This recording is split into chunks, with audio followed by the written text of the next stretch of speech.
প্রত্যেক উৎসব মানুষকে সমবেত হওয়ায় এবং একের অনুভূতি অন্যের মধ্যে প্রেরণ করার একটা সুযোগ দেয়, তারই তো নাম উৎসব। এই মহরম উৎসবও কিন্তু ব্যতিক্রম নয়। আজ 17 জুলাই বুধবার গোটা বিশ্ব জুড়ে মহরম উৎসব পালিত হচ্ছে। এই উৎসব মুসলমান সম্প্রদায়ের মধ্যেই পালন করা হয়ে থাকে।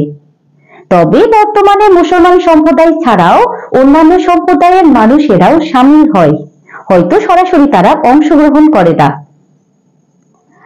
গোটা বিশ্ব জুড়ে ভারতবর্ষ এবং বাংলাদেশে আমরা দেখে থাকি এই মহরম উৎসবের দিনে তাজিয়া বা শোভাযাত্রা বের হয়।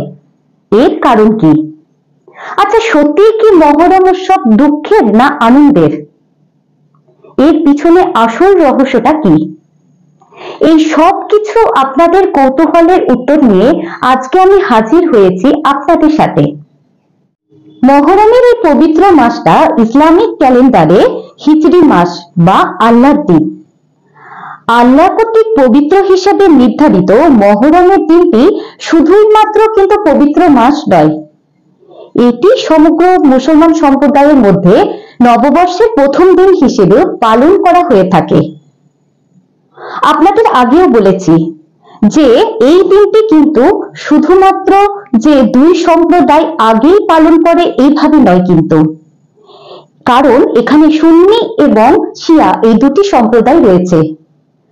সুন্নিরা এই প্রথম থেকে 10তম দিন পর্যন্ত তারা কিন্তু স্বেচ্ছায় রোজা ডাকে, কিন্তু শিয়ারা এই মহরমের দিনটি অত্যন্ত দুঃখ, কষ্ট এবং আত্মত্যাগের দিন হিসেবে তারা স্মরণ করে থাকে।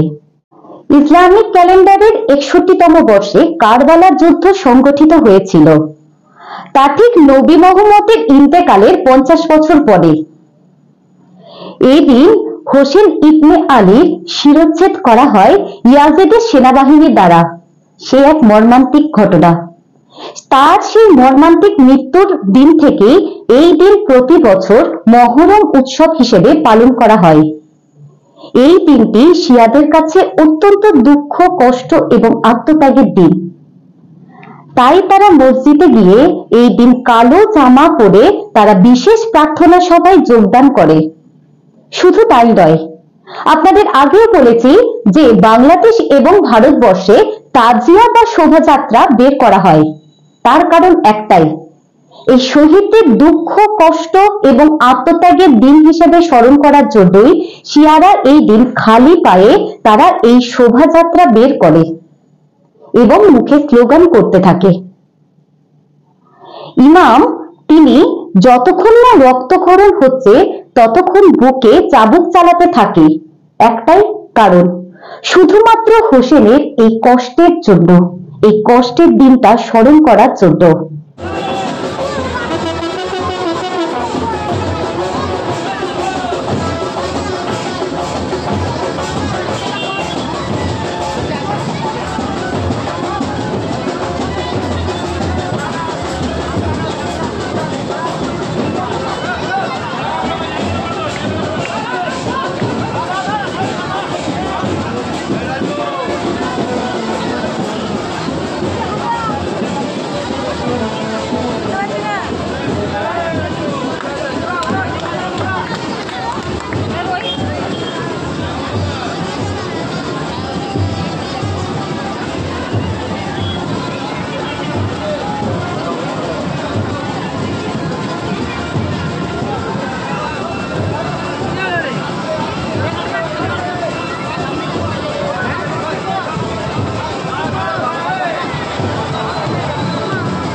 ধর্ম এবং ইতিহাস এই সব কিছু জড়িয়ে বিভিন্ন উৎসব রয়েছে।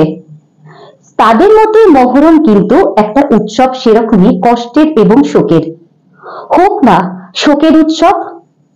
তাই এই দিন শুধুমাত্র মুসলমান সম্প্রদায় যে পালন করে থাকে, সামিল হয় তা নয়, অন্যান্য সম্প্রদায়ের মানুষেরাও সরাসরি অংশগ্রহণ না করলেও এই উৎসবে সামিল হয়।